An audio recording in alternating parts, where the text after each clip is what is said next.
On Tuesday, they told me I'd go home on Wednesday.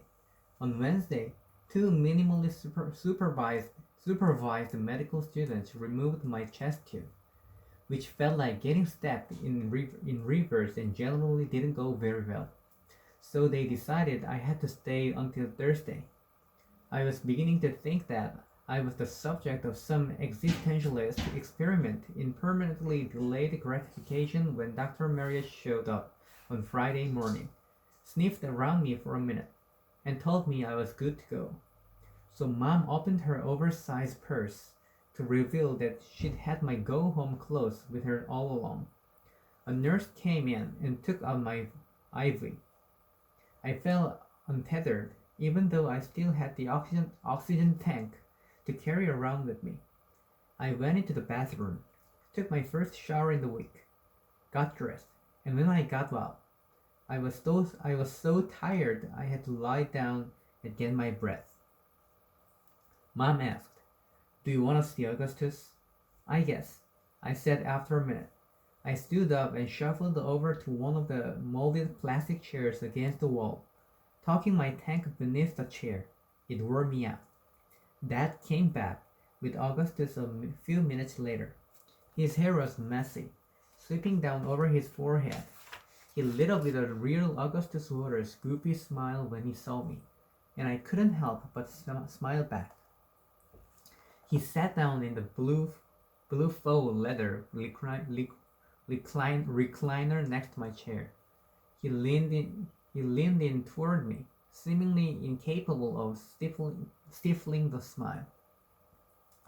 Mom and Dad left us alone, which felt awkward. I worked hard to meet his eyes, even though they were the kind of pretty that's hard to look at. "I missed you," Augustus said. My voice was smaller than I wanted it to be. "Thanks for not trying to see me when I looked like hell. To be fair, you still look pretty bad." I laughed. "I missed you too. I just don't want you to see all this. I just want light. It doesn't matter. You don't always get what you want." "Is that so?" he asked. I'd always thought the world was a wish-granting factory. "Turns out that is not the case," I said. "He was so beautiful." He reached for my hand, but I shook my head. "No," I said quietly. "If we're gonna hang out, it has to be like not that." "Okay," he said. "Well, I have good news and bad news on the wish-granting front." "Okay," I said. "The bad news is that we obviously can't go to Amsterdam until you're better. The genies will, however, work their famous magic when you're well enough." "That's the good news?" "No, the good news is that while you're sleeping, Peter Van Houten shared a bit more of his brilliant brain with us." He reached for my hand again, but this time to slip in with a heavily folded sheet of stationery on the letterhead of Peter Van Houten, novelist emeritus. I didn't read it until I got home, situated in my own huge and empty bed with no chance of medical interruption. It took me forever to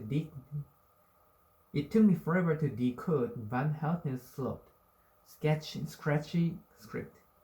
"Dear Mr. Waters, I am in receipt of your electronic mail dated the 14th of April and duly impressed by the Shakespearean complexity of your tragedy. Everyone in this tale has a rock-solid hamartia. Hers, that she is so sick; yours, that you are so well. Were she better or were you sicker, then the stars would not be so terribly crossed. But it is the nature of stars to cross, and never was Shakespeare more wrong than when he had Cassius, Cassius, Cassius note. The fault, dear Brutus, is not in our stars, but in ourselves. Easy enough to say when you're a Roman nobleman or Shakespeare, but there is no shortage of fault to be found amid our stars. While we're on the topic of old Will's insus- insufficient insufficiencies, Your writing about young Hazel reminds me of the bar's 55th sonnet, which of course begins, not marble, nor the gilded monuments of princes shall outlive this powerful rhyme, but you shall shine more bright in these contents than unswept stone, besmeared with sluttish time. Off topic, but what a slut time is. She screws everybody. It's a fine poem, but a deceitful one. We do indeed remember Shakespeare's powerful rhyme, but what do we remember about the person it commemorates? Nothing. We're pretty sure he was male. Everything else is guesswork. Shakespeare told us precious little of the man whom he entombed in his linguistic sarcophagus. Witness Olsted when we talk about literature. We do so in the present tense. When we speak of the dead, we are not so kind. You do not immortalize the lost by writing about them. Language buries, but do not resurrect. Full disclosure. I am not the first to make these observations. Cf. The Macleish poem, not marble, nor the gilded monuments, which contains the heroic line, I shall say you will die and none will remember you.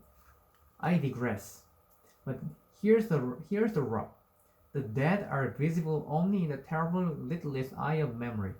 The living, thank heaven, retain the ability to surprise and to disappoint. Your Hazel is alive, Waters, and you must impose your will upon another's decision, particularly a decision arrived at thoughtfully. She wishes to spare you pain, and you should let her.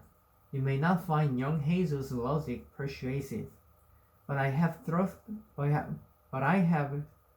trod through this veil of tears longer than you, and from where I'm sitting, she's not the lunatic. Yours truly, Peter Van Houten. It was really written by him. I licked my finger and dabbed the paper, and the ink bled a little, so I knew it was really real. Mom, I said. I did not say it loudly, but I didn't have to. She was always waiting. She picked her head around the door. You okay, sweetie? Can we call Dr. Maria and ask if international travel would kill me?